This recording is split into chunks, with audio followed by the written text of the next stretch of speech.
ان سے کہا کہ صاحب کرشن چندر کی کہانیاں اور ان کی تحریریں تو ہم نے اس زمانے میں اس لیے پڑھی کہ ان سے ہمیں یہ معلوم ہوتا تھا کہ محبت کا اظہار کیسے کیا جاتا ہے، محبت نامے کیسے لکھے جاتے ہیں. تو بلکہ وہ بہت مسکرائیں بھی اس بات پر. اور ظاہر ہے کہ کرشن چندر سے جو ان کا تعلق رہا اور جس طرح کی مطلب یہ کہ تحریریں کرشن چندر نے بعض جگہ ذکر تو نہیں کیا ہے لیکن خطاب انہی کو کیا ہے انہوں نے. میری یادوں کے چنار میں بھی میں نے وہ حصے ان کو مجھے یاد تھے کچھ تو میں نے ایسی سنائے تو بلکہ ایک ان کے چہرے پر بڑی روشنی سی آ گئی. اب تو دیکھ کے ان کو رنج ہوتا تھا، ان کی صحت اتنی خراب ہو چکی تھی اور دیکھتے دیکھتے وہ اچانک اتنی بوڑھی لگنے لگی تھی. ورنہ وہ اپنے زمانے میں ظاہر ہے کہ جو ان کا اب سے 40 برس پہلے کا زمانہ ہی میں نے دیکھا، علی گڑھ میں تھا اس وقت، آیا کرتی تھی وہاں. تو رشید صاحب، جب میں پہنچا ہوں علی گڑھ تو رشید صاحب بھی تھے اس زمانے میں، ان کے والد. تو ان کا آنا جانا بہرحال بہت دنوں تک تو بند رہا، پھر آنے لگی. تو میں دیکھتا تھا تو کرشن چندر کا ایک عجب معاملہ تھا کہ رومان پسند نوجوانوں کی تو پہلی پسند وہی تھے اور ظاہر بہت توجہ سے پڑھی جاتی تھی ان کی چیزیں. ان کی تحریروں میں جو کشش تھی وہ ظاہر ہے کہ نہ بیدی کے ہاں تھی نہ منٹو کے ہاں تھی. عصمت چغتائی کا معاملہ مختلف تھا. لیکن یہ کہ کرشن چندر کا اب بھی میں تو یہی سمجھتا ہوں کہ ان کے ساتھ ناانصافی ایک یہ بھی ہوئی تھی کہ تقسیم کے بعد جو کہانیاں لکھی گئیں، آصف نے ایک مجموعہ چھاپا ہے نا ظلمت نیمروز کے نام سے، آصف فرخی نے، اس میں وہ کہانی ہے پشاور ایکسپریس. تو پشاور ایکسپریس کی بہت سخت تنقید بعض ایسے لوگوں نے کی جن سے توقع نہیں کی جا سکتی تھی اس کی، یا جن سے کہنا چاہیے کہ جن کی طرف سے کبھی یہ خیال نہیں پیدا ہوتا تھا کہ وہ چند کو اس نظر سے دیکھیں گے. مثلا انتظار صاحب کا مضمون بھی آصف نے اس کتاب میں شامل کر دیا ہے اور بعد میں وہ مضمون انتظار صاحب کو بہت پریشان کرنے لگا تھا. میں جب بھی اس کا ذکر کرتا تھا تھوڑا سا وہ شرماتے تھے اور ظاہر ہے کہ کہتے تھے ہاں بھائی وہ اس وقت لکھا. تو اس میں گویا کہ کرشن چندر کی جذباتیت کا مذاق، یا پھر یہ کہ یہ پشاور ایکسپریس میں چونکہ انسان دوست اتنے بڑے تھے کرشن چندر کہ وہ چاہتے تھے کہ بڑا نازک موضوع ہے اور کسی ایک قوم پر فسادات کی تقسیم کی ذمہ داری ڈال دینا شاید اس وقت کے تقاضے کے مطابق درست نہیں ہوگا، صحیح ٹھیک نہیں ہوگا. تو انہوں نے بہرحال کرشن چندر کی لیکن اسی بات کا مذاق اڑایا کہ صاحب تو ایسا لگتا ہے ترازو لے کے بیٹھے ہیں، ایک جگہ 10 ہندو مارے جاتے ہیں، اگلی بار 10 مسلمان مارے جاتے ہیں. لیکن یہ کہ اسی کے ساتھ ساتھ دوسری خرابی جو انہوں نے اس میں دیکھی وہ یہ تھی کہ کرشن چندر گویا کہ اندر سے متعصبان. یہ ایک عجیب و غریب چیز رہی ہے. دیکھیے اس طرح کی فضا میں جو 1947 کے بعد تھی، اور مجھے بہت تھوڑی سی یاد ہے وہ فضا، پوری آزادی کا دن بھی یاد ہے جب ہندوستان کو آزادی ملی تھی. وہ عجیب زمانہ تھا، یعنی جہاں ایسا لگتا تھا کہ ہم سب حواس باختہ، پوری قوم کیسے پاگل ہوتی ہے اس کا اندازہ خود اس زمانے کو دیکھ کر کے ہوتا تھا. تو اس میں واقعی کرشن چندر جو تھے بہت ہی کمیٹڈ لکھنے والے تھے. وابستگی کا تصور ان کے ہاں بہت شدید تھا ادب میں، انگیجمنٹ کا. چنانچہ وہ چاہتے نہیں تھے کہ ان کے قلم سے کوئی ایسی بات نکلے جس سے ان کی جانبداری ظاہر ہوگی یا ظاہر ہو کہ وہ ہندوؤں کے ساتھ ہیں یا مسلمانوں کے ساتھ ہیں. تو انہوں نے برابر کا حساب رکھنے کی کوشش کی. منٹو اس معاملے میں بالکل کہنا چاہیے کہ بہت ہی آزاد ذہن رکھتے تھے. اور دوسری ایک بات یہ بھی ہوئی کرشن چندر کے ساتھ کہ چونکہ کرشن چندر ہمہ وقتی ادیب تھے، کچھ اور نہیں کرتے تھے. بھائی منٹو نے تو فلم میں بھی جا کے کچھ، اس وقت تک کرشن چندر کی ایسی کوئی کہنا چاہیے کوئی سہارا ان کو نہیں ملا تھا. تو صرف تحریر ہی ان کے لیے کہنا چاہیے ایک ذریعہ تھا. اور زندگی بھر انہوں نے یہی کیا. زندگی بھر سمجھ لیے یہ کیفیت تھی کہ بھی فلاں افسانہ فلاں رسالوں کو بھیج دیں تو اس سے مکان کا کرایہ نکل آئے گا، فلاں کو بھیج دیں تو اس سے صبح کے ناشتے کا خرچ نکل آئے گا، فلاں رسالے کو کچھ بھیجیں، یہ کتاب بھیج دیں تو شام کا انتظام ہو جائے گا. تو یہ ایک عجیب و غریب، میں نے اس وقت کرشن چندر کو دیکھا بھی ایک بار، یعنی ملاقات تو نہیں کہنا چاہیے، میں تو نیاز مند تھا، طالب علم BA میں پڑھتا تھا اس وقت، جب وہ الہ آباد آئے تھے اپنی بہن سرلا دیوی کے ساتھ اور رانچی جا رہے تھے جہاں ان کی پہلی بیوی سے ان کی ایک بیٹی تھی غالباً، اس کا دماغی علاج وہیں ہو رہا تھا، دماغی اسپتال وہاں کا مشہور ہے. تو کرشن چندر وہاں جا رہے تھے اور راستے میں الہ آباد میں رکے تھے. ظاہر ہے کہ اس وقت کرشن چندر کی عمر، وہ بھی جوان آدمی تھے اور ظاہر ہے کہ ایک بڑی پرکشش شخصیت، بڑے نفیس آدمی وہ تھے اور سرلا دیوی تھیں. ان کی بھی میرا خیال ہے اس وقت سرلا دیوی کی شادی غالباً ہو چکی تھی، لیکن بہت ظاہر کم سن تھیں اس وقت وہ. ریوتی جی بھی میرے دوستوں کی جب شادی ہوئی اس دن بھی مجھے وہ میں شریک ہوا تھا. سرلا دیوی کا خیال مجھے اس دن بھی آیا بار بار. خیر، اب بات سے بات نکلتی جاتی ہے. تو کہہ یہ رہا تھا میں کہ کرشن چندر کے ساتھ تھوڑی سی ناانصافی بہرحال ہوئی. ایک تو یہ ہوا کہ لوگوں نے منٹو نے چونکہ ایک انڈسٹری کی شخص اختیار کر لی رفتہ رفتہ، تو باقی سب کو لوگوں نے ایک طریقے سے کہنا چاہیے کہ کارنر کر دیا، یعنی الگ ڈال دیا. اچھا سر، جیسے منٹو کی 7 سالہ تقریبات جس طرح پاکستان میں بنائی گئیں، پھر ہندوستانیوں نے جس طرح ہم لوگوں نے انہیں یاد کیا، اس طرح کرشن چندر کے حوالے سے ابھی 2 سال پہلے ان کی بھی 7 سالہ تقریبات منائی گئیں. پاکستان میں بہت کم یاد کیا گیا، ہندوستان میں بھی ہم لوگوں نے بہت کم یاد کیا. ایک وجہ کیا اس کی یہ نہیں ہے کہ چونکہ اردو پڑھنے لکھنے والے زیادہ لوگ پاکستان کے ہیں، وہ ہمیں وہاں سے بتاتے ہیں کہ بڑا ادیب کون ہے، بڑا شاعر کون ہے، کس کو آپ کو یاد کرنا چاہیے، کس کو آپ کو یاد نہیں کرنا چاہیے. ہم یہاں منٹو کو یاد کر رہے ہیں، اس لیے آپ پہ بھی فرض ہے کہ آپ بھی منٹو پہ گفتگو کریں. ہم کرشن چندر پہ گفتگو کم کر رہے ہیں، اس لیے آپ کو بھی. تو ایک اثر جو ہے وہ پڑوسی ملک کا ہمارے ادب پہ، خاص طور سے اردو زبان و ادب پہ کچھ ہے. آپ سے عرض کروں، میری ایک مجبوری یہ ہے کہ میں پاکستان کو پڑوسی ملک نہیں سمجھتا، اور پاکستان سے ہمارا رشتہ وہ نہیں ہے جو مثال کے طور پر نیپال سے ہے، یا کہنا چاہیے کہ برما سے ہے، یا اس طرح بنگلہ دیش سے ہے. وہ نہیں. پاکستان کا معاملہ دوسرا ہے. پاکستان بھائی میرے لیے تو ایک جذباتی مسئلہ بھی ہے کہ میرے بہت سے دوست وہاں رہتے ہیں، اعزا رہتے ہیں، اور تو پاکستان کا خیال جب بھی آتا ہے تو ایسے ہی لگتا ہے کسی ایسے شہر کا جہاں میرے بہت سے کہنا چاہیے دوست رہتے ہوں. لیکن یہ کہ یہ میں نہیں سمجھتا، کوئی ڈکٹیشن میں قبول نہیں کرتا کہ پاکستان کا قاری پاکستان میں ادب پڑھنے کا شوق بہت عام ہے. وہاں اردو کو جو عزت اور محبت حاصل ہے اس کی وجہ سے ظاہر ہے کہ اردو پڑھنے والوں کی تعداد بہت زیادہ ہے. وہاں چونکہ ابتدائی مدارس سے لے کر کے یونیورسٹی کے اسٹیج تک لوگ اردو پڑھتے ہیں اور اس کا انتظام ہے سارے کا سارا. تو ریڈرشپ بھی وہاں کی کوالٹیٹیولی بہتر ہے. اور اخباروں میں آپ دیکھیے اچھے لکھنے والے اخباروں میں لکھتے ہیں، کالم نویس ہیں، یہ سب ہیں، کتنے لوگ ہیں. لیکن پاکستانیوں نے ایسا کوئی مطالبہ میں نے تو نہیں سمجھا کہ مجھ سے کیا ہو کہ بھائی ہم چونکہ یہ چاہ رہے ہیں اس لیے آپ بھی یہ کیجیے. نہیں سر، مجھے پسند نہیں جی، آتی. مطالبے سے میری مراد کہنے کی یہ تھی، جیسے ہم نے فیض کو بہت یاد کیا یہاں، اور ظاہر ہے کیا جانا چاہیے تھا. منٹو کو بہت یاد کیا، ان کو بھی کیا جانا چاہیے تھا.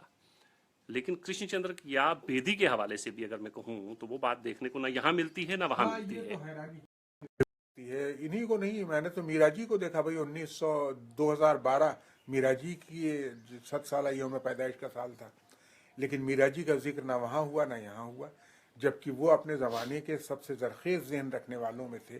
اور خود فیض صاحب ان کے بہت قائل تھے. راشد نے ان کے بارے میں لکھا کہ صاحب میرا جی کے یہاں جو ذہنی زرخیزی تھی، تخلیقی اور بلا کی ذہانت، میرا جی کے قائل تو سجاد ظہیر بھی تھے اور بہت تھے. لیکن ترقی پسندوں نے تو خیر کی اکثریت نے جو میرا جی کو پسند نہیں کیا کسی وجہ سے، تو وہ بہت صاف اس کی وجہ ہے، لیکن ایک ان کو بھی یاد نہیں کیا گیا. اب یہ ہوتا ہے کہ کچھ چیزیں زیادہ مقبول، مثلا فیض صاحب اور منٹو صاحب کا معاملہ، یا غالب کو آپ دیکھتے ہیں جس طریقے سے انڈسٹری ایک بن گئے. جو لوگ نہیں سمجھتے غالب کو، یا غالب کی مٹھی بھر غزلیں سمجھتے ہیں، وہ بھی غالب کا نام لینا ایک اسٹیٹس سمبل بن جاتا ہے کبھی کبھی. یعنی یہ کہ تو لیکن مجھے بھی اس پر واقعی حیرت ہے کہ بیدی کو اور ایک منٹ معاف کیجیے گا کہ بیدی کو اور کرشن چندر کو یعنی کہ وہاں کوئی ذکر تقریباً نہیں ہوتا. تو مجھے واقعی افسوس ہوتا. پڑھے لکھے طبقے میں جو کہنا چاہیے کہ جو ادب سے بہت سنجیدہ شغف رکھنے والے ہیں وہ تو پڑھتے ہیں بیدی کو اور کرشن چندر کو بھی، اور ان کا ذکر بھی کرتے ہیں. لیکن یہ کہ واقعہ یہ ہے کہ رسالوں میں، اخباروں میں جس طرح ذکر ہونا چاہیے تھا